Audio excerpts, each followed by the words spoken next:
Good morning students, welcome to physics class. यह video 11th Hindi medium वाले बच्चों के लिए है। जैसा कि आपको पता था कि हमने आप लोगों को पूरक भौतिक राशियों के बारे में समझा रहे थे, जिसमें हमने आपको कोण के बारे में समझा दिया था और ठोस कोण के बारे में भी थोड़ा बहुत समझा दिया था कि ठोस कोण क्या होता है। आज हम उससे आगे चलते हैं, ठोस कोण को डिटेल में समझेंगे। ठीक है,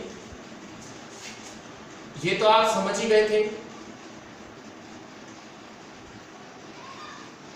ये तो आप जान ही गए थे कि दो तरह की वस्तु होती हैं, एक द्विविमीय और एक त्रिविमीय। द्विविमीय वस्तु क्या होती है? द्विविमीय वस्तु वो होती है जिनका आयतन नहीं होता, और त्रिविमीय वस्तु क्या होती है? त्रिविमीय वस्तु वो होती हैं जिनका आयतन होता है। तो जो त्रिविमीय वस्तु होती हैं उन पर कोण नहीं बनता, उन पर ठोस कोण बनता है। तो ठोस कोण क्या है, आइए देखते हैं। जैसे ये कोई गोला है, अब देखिए बोर्ड पर तो त्रिविमीय वस्तु को बनाना संभव नहीं है ना, तो हमने एक गोला बनाया, ये इस गोले की त्रिज्या है r। ठीक है, एक और त्रिज्या ले लीजिए। मतलब अगर आपसे मैं कहता हूं, अगर मैं आपसे ये कहता हूं कि सर गोले में से हमें एक क्षेत्र बाहर निकालना है, एक हिस्सा कट करना है, एक पृष्ठ को गोले में से बाहर निकालना है, तो कैसे निकालेंगे? या एक मान लीजिए जैसे वाटरमेलन होता है, तरबूज होता है, तरबूज में से अगर आपको एक हिस्सा अलग करना, तरबूज एक त्रिविमीय वस्तु है क्योंकि उसका आयतन है, तो एक चक्कू से एक चाप ऐसे लगाओगे, एक चाप ऐसे लगाओगे, फिर दोनों चापों को मिला दोगे और हिस्से को बाहर निकाल लोगे, इस तरह से पूरा हिस्सा बाहर आ जाएगा। उसी तरीके से जैसे गोले में से आपको निकालना है, तो एक त्रिज्या r है, दूसरी एक त्रिज्या और लगाएंगे, एक इसके बैक में भी होगी, और उसको इससे कट कर लेंगे, और कट करने के बाद उससे एक क्षेत्रफल अलग कर लेंगे, इससे एक क्षेत्रफल को अलग कर लेंगे। क्षेत्रफल कितना हो जाएगा तुम्हारा, dA। तो किसी ठोस वस्तु द्वारा काटा गया क्षेत्रफल तथा त्रिज्या के वर्ग का अनुपात ठोस कोण कहलाता है, और इसको d ओमेगा से व्यक्त करते हैं। आपको लग रहा होगा ये ओम है, कि सर हमने तो 10वीं क्लास तक इसे ओम पढ़ा है, पर ये है ओमेगा। मैंने आपको पढ़ा दिया है, ग्रीक भाषा में आप पढ़ लेंगे इस चीज को। ये ओमेगा है बच्चों, इसको हम ओम बोल देते हैं, बट ये ओमेगा है। ठीक है, तो ये ठोस कोण की परिभाषा है। कोण का अधिकतम मान आपको बताया गया था कितना, 360 डिग्री, और ठोस कोण का जो अधिकतम मान है solid angle just double 720 degree. ठोस कोण का मान इसका भी 2 गुना होता है, इसको हम 4 पाई कहते हैं, ये तो 2 पाई है। ठोस कोण इसका भी 2 गुना होता है, जिसको अपन क्या कहते हैं, 4 पाई। ठीक है, कोण का मात्रक रेडियन और ठोस कोण का मात्रक होता है स्टेरेडियन। स्टेरेडियन SR से लिखते हैं इसको। स्टेरेडियन क्या होता है, SR क्या होता है? d ओमेगा बराबर है dA अपॉन r स्क्वायर। अब ये वैल्यू 1 कैसे हो, d ओमेगा बराबर 1 कैसे हो? यदि dA बराबर क्या हो जाए, r स्क्वायर, तो d ओमेगा बराबर क्या आएगा, r square upon r square, value आएगी 1 ऐसा, एक स्टेरेडियन।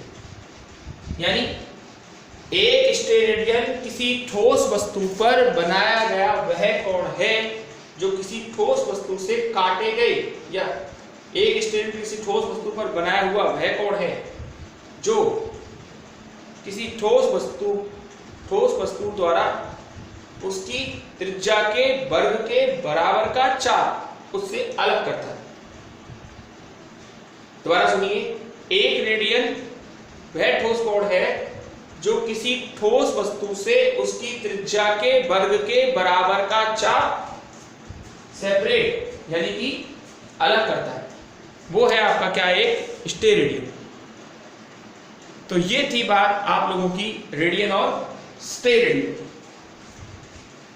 इसके बाद हम आगे चलते हैं और आपको जैसे बताई गई थी कि एसआई पद्धति में 7 मूल मात्रक और 2 पूरक मात्रक हैं। पूरक मात्रक को हमने परिभाषा समझा दी, अब हम आपको मूल मात्रकों की परिभाषा समझाते हैं। आइए देखते हैं।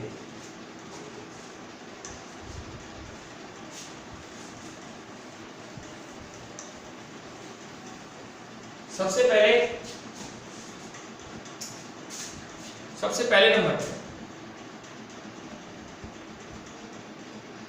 1 किलोग्राम 1 किलोग्राम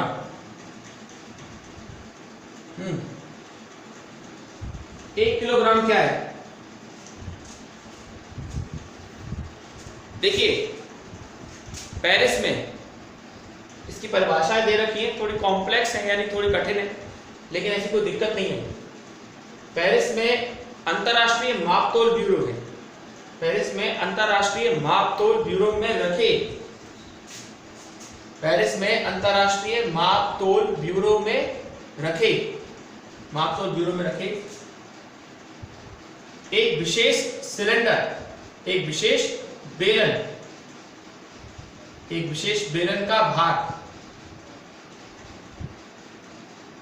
विशेष बेलन का भार जो बना हुआ है प्लेटिनम इरिडियम,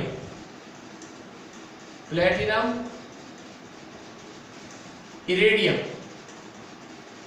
पेरिस में अंतरराष्ट्रीय प्रयोग, ये अंतरराष्ट्रीय मापतोल ब्यूरो, वहां पर एक विशेष बेलन रखा हुआ है जिसका जो प्लेटिनम इरिडियम का बना हुआ है, उसके भार को हमने 1 किलोग्राम माना है, उसके भार को हमने क्या माना है, 1 किलोग्राम।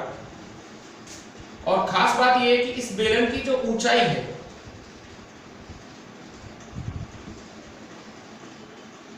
इस बेलन की जो ऊंचाई है वो बेलन के व्यास के बराबर है। इसकी उतनी ही ऊंचाई है जितना कि बेलन का व्यास है। तो ये एक बेलन का भार है, मतलब बेलन के भार का एक बेलन मतलब 1 किलोग्राम अंतरराष्ट्रीय मापतोल ब्यूरो पेरिस में रखे एक विशेष बेलन के भार के बराबर है, जो कि बना हुआ है प्लेटिनम इरिडियम से, प्लेटिनम इरिडियम से।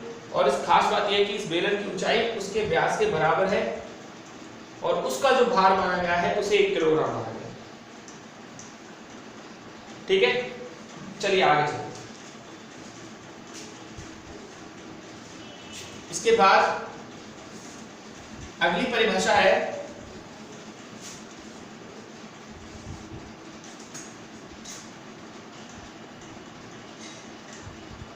एक मीटर, है ना। आपको पता है प्रकाश का वेग कितना है? आपको पता है प्रकाश का वेग, प्रकाश का वेग निर्वात में 3 × 10⁸ मीटर पर सेकंड होता है, जिसको अपन 299, 792 और 458 सेकंड भी बोलते हैं। एक्चुअलिटी में तो ये होता है प्रकाश का वेग, एक्चुअलिटी में प्रकाश का वेग 299, 792, 458 मीटर पर सेकंड होता है।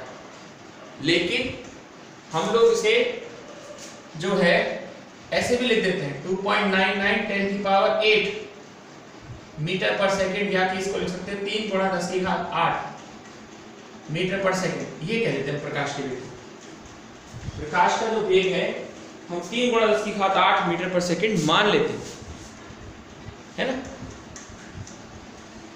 तो इसको हम ऐसे लिख सकते हैं कि एक मतलब लिख सकते हैं 299, 792, 458 मीटर दूरी तय करता है प्रकाश 1 सेकंड में। कितने मीटर दूरी तय करता है प्रकाश 1 सेकंड में?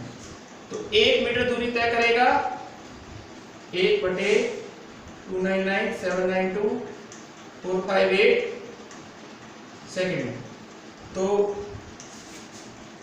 1 मीटर वह दूरी है जो निर्वात में से 1 मीटर वह दूरी है जो निर्वात में प्रकाश द्वारा 1/299,792 और 458 सेकंड में तय की जाती है। ये वो चूंकि और इसलिए वाले क्वेश्चन है बच्चों। 1 मीटर वह दूरी है जो 1 मीटर वह दूरी है जो प्रकाश निर्वात में 1/299,792,458 सेकंड में तय करता है। ठीक है, ये है आपका 1 मीटर। इसके बाद अगली परिभाषा देखिए। अगली परिभाषा आपकी है 1 सेकंड।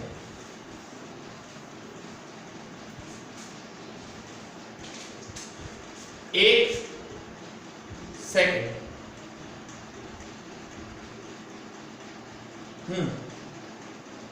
1 सेकंड क्या है बता दूं मैं आपको। सीजियम 133, सीजियम 133, सीजियम 133 का सीजियम जानते हैं आप लोग, एस ब्लॉक तत्व है। सीजियम 133 का परमाणु यदि, इसको परमाणु घड़ी भी कहते हैं बच्चों, परमाणु घड़ी।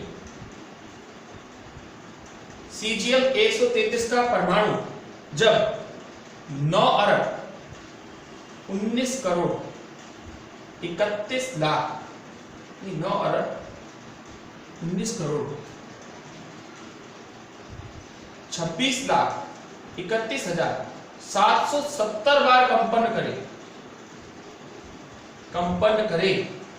जब 9,19,26,31,770 बार कंपन करे, 770 बार क्या करे, कंपन करे, तो हाँ जी सही। तो जो समय लगता है उसको 1 सेकंड होता है। आप कह रहे होंगे सर ये क्या बता रहे हैं। देखिए बच्चों, ये मूल मात्रकों की परिभाषाएं हैं और अगर आपकी समझ में आ रही है तो कोई बात नहीं, बाकी आपको याद करने की कोई जरूरत नहीं, ओनली सिर्फ समझना है कि ये कहां से दी गई। कुछ तो आ जाएंगे आपकी समझ में, ऐसा नहीं है कि बिल्कुल नहीं आएंगे, कुछ तो पढ़ी हुई है, कुछ आ जाएंगी कुछ नहीं आएंगी। तो आप तो क्या है अभी सिर्फ इनको ये देखिए कि हाँ ये कैसे दे रहे हैं सर, किस तरह से दे रहे हैं, क्या बता रहे हैं। ठीक है, तो ये है आप लोगों की परिभाषाएं, कुछ निर्भरता, कुछ परिभाषाएं 1 सेकंड वगैरह की।